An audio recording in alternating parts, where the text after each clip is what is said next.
Hello everybody, welcome back to yet another Looking Beyond Black Ops 2 multiplayer maps. This is the 7th episode overall, and this will be looking at the Uprising DLC maps. So without further ado, let's get right into it. So Encore is first on our list, and we actually have a couple interesting goodies to look at here. It's a bit more of an expansive out-of-bounds experience, so let's get into it. Of course, gotta check the inaccessible doorways, as we always do, and nothing here, unfortunately. Bit disappointing, but to be fair, they don't have to put anything there. Still, I would've liked a little something. Next up was the concession stand, and I wanted to see if there's any goodies here. Luckily, there is, and this is quite interesting. Firstly, I checked that little art board, if you could call it that.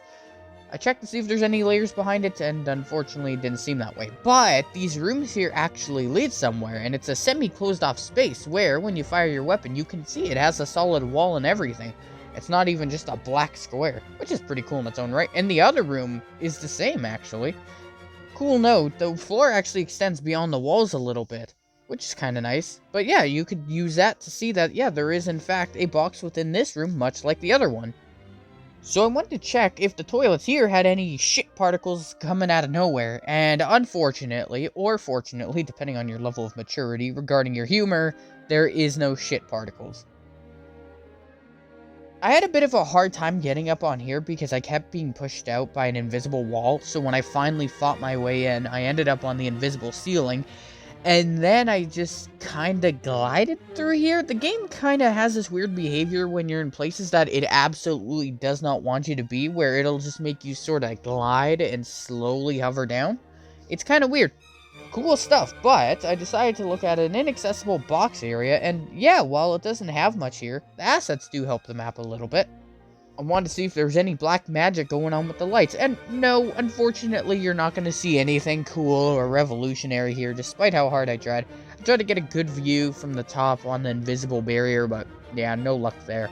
Nothing special here, though. I can almost certainly confirm that.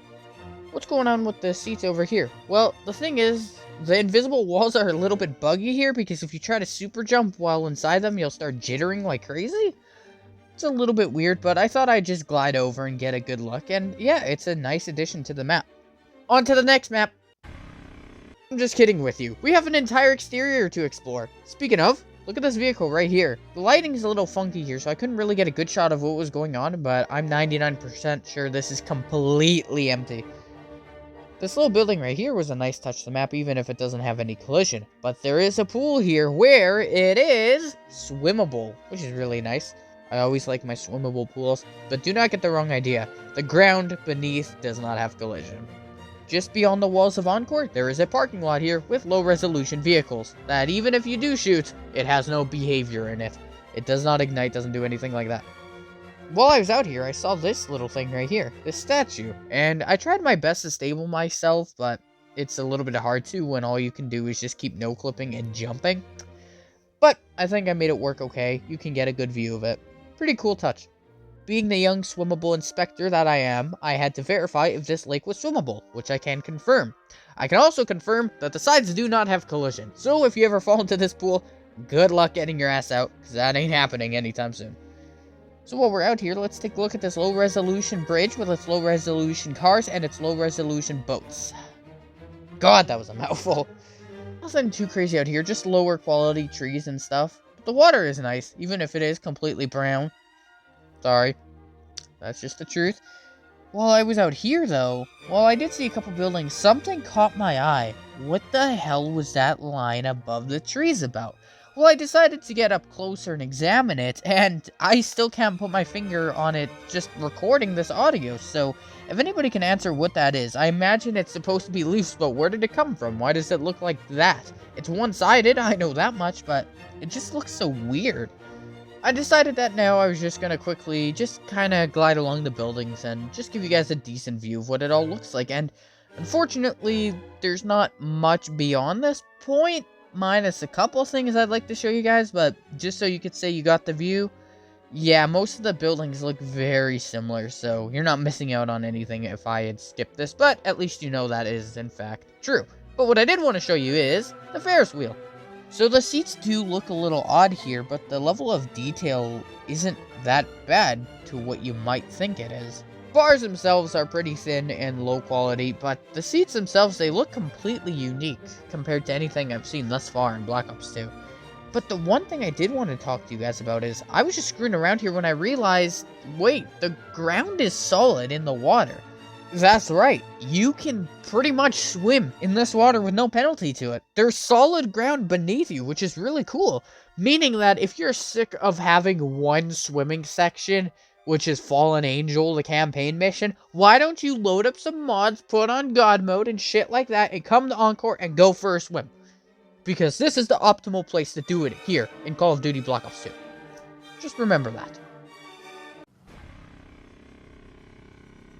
Switching from Encore to Magma, I noticed that I was slipping around a little bit more, and I don't know why. Also, my super jump wasn't working, but that's besides the point. Let's get into the goodies in Magma. There's a little room in Magma here that doesn't really serve a purpose, but I thought it was cool to take a look at anyway. So I had a little bit of a hard time coming in, but once you leave, you ain't coming back. Unless you have mods, that is. Looking at this garage door in the back spawn of the map, there's all these fish everywhere. Yeah, they're all dead. I didn't actually realize it at first. I didn't know what I was looking at until I looked at the eyes and then my dawning realization set in. But the good thing is that garage door does connect to a building that connects to the map itself, even if the building entirely is inaccessible. Still a cool touch. Also, I want to take a look at what was going on with the inaccessible parts of the train, and unfortunately, not much.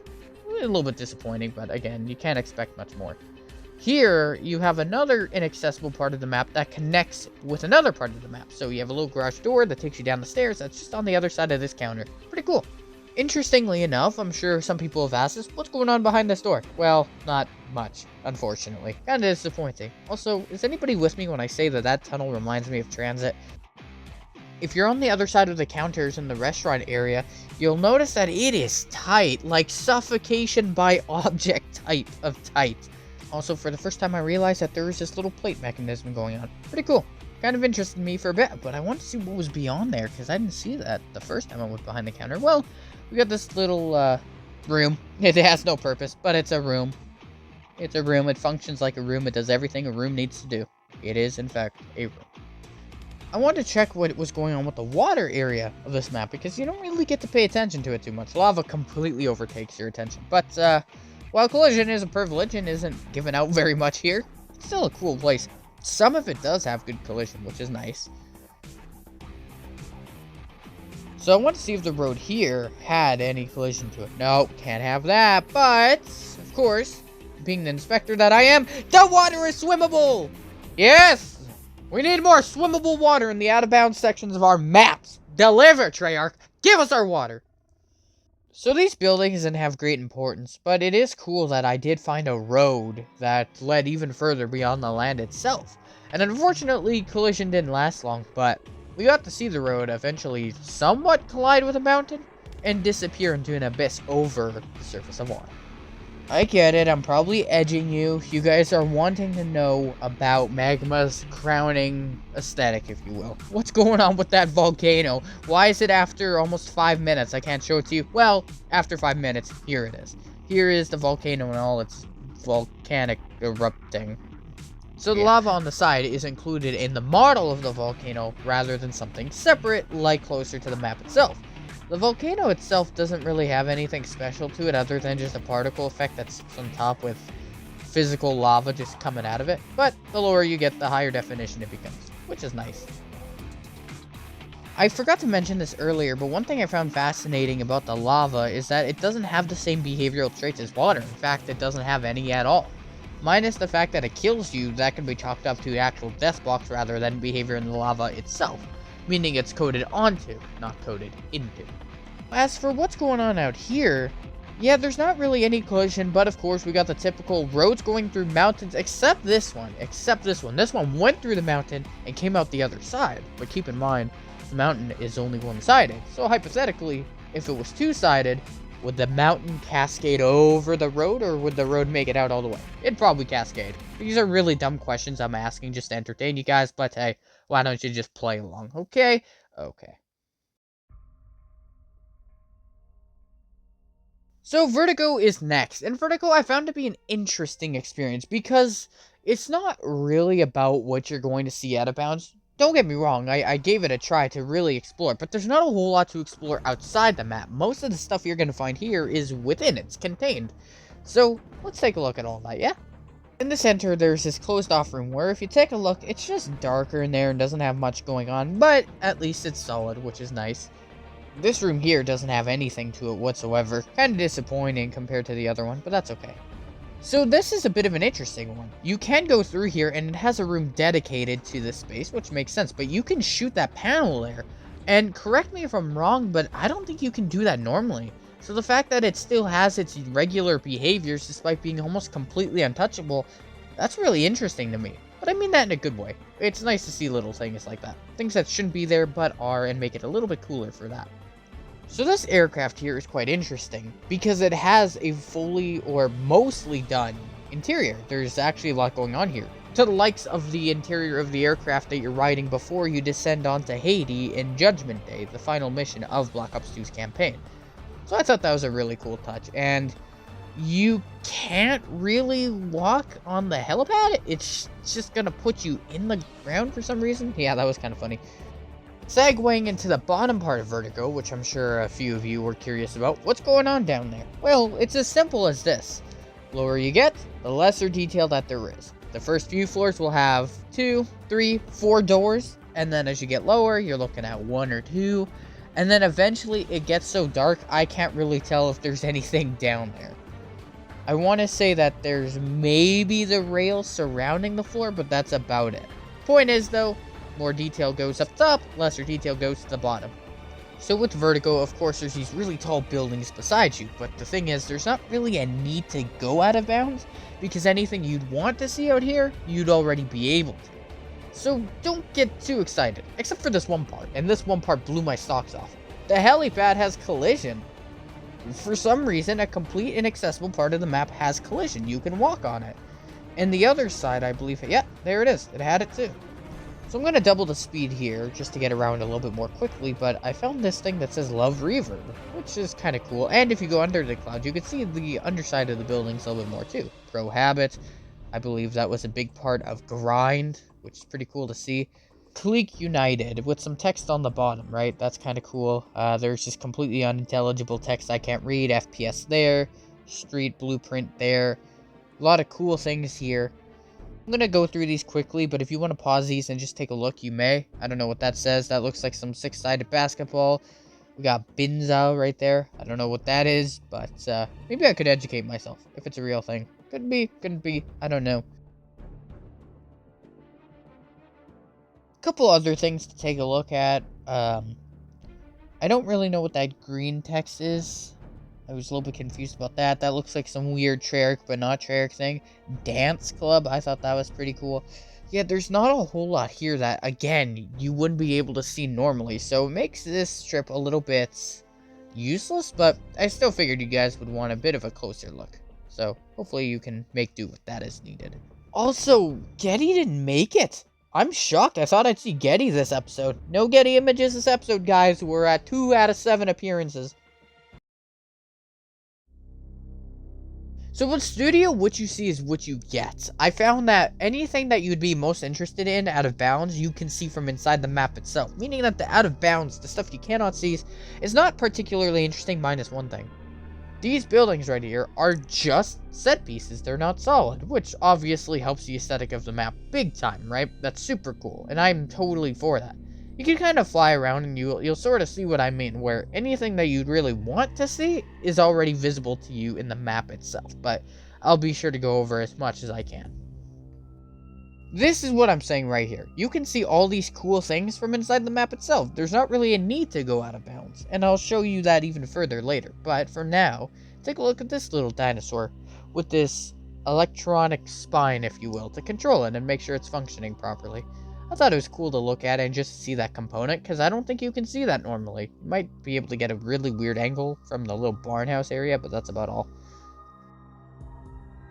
Here we got presumably dinosaur eggs. When you go to take a look, there is nothing going on inside them, which you can't expect there to be. I'd be shocked if there was. Also, there's this little tower here, which you don't really get to notice its existence because of the angle that you run through the buildings at. So I thought I'd take a look up here, and that was cool. So here's the good stuff, the stuff you can already see from in the map itself. If you look at it up close, it's a little bit difficult to get a good angle on, but if you're able to pull it off, it's kind of nice just to see from a different view for once, right? So if you decide to take a dive into the water itself here, ignoring all this great treasure, you'll notice that the sharks aren't sharks at all. They are just shark fins, that's all they are. They don't have a body or anything like that. Although I'd like to imagine a timeline where they decided to put the sharks in and every player ever at the start of every match would just fire 2-3 bullets into them and you just see a dead body along the surface of the water. That'd be morbid, yes, but still be kind of cool. Also, it is swimmable. You probably picked up on that already, but I thought I'd add that. So unfortunately with Studio, there's not much outside the map itself. We have a few warehouses and a few other buildings, but there's nothing particularly stunning about this. Except for one thing that caught me off guard. There's an entire ocean just beyond this map, and you can't really see it from inside, which is a bummer. Now, while it is unswimmable, we have an entire ocean here on the coast. And it's just a massive, absolutely massive. If you follow along the beach, around the mountains, you'll notice that the ocean is relegated to just this ginormous rectangular prism, minus the part of where the sand and stuff is, but you get my point. For our last couple tidbits before we end the video, I just want to see what the other side of this thing looked like, and nothing special, but it was cool to check out. But, yeah, just with one more thing in mind, we got the little T-Rex here with the mechanism below it, and I thought that was really cool. So, anyway, everybody, hope you really enjoyed this video. I know it was a little while between last video and this one, but, I'm back, hopefully gonna finish this strong, and yeah, so, take care of yourselves, goodbye.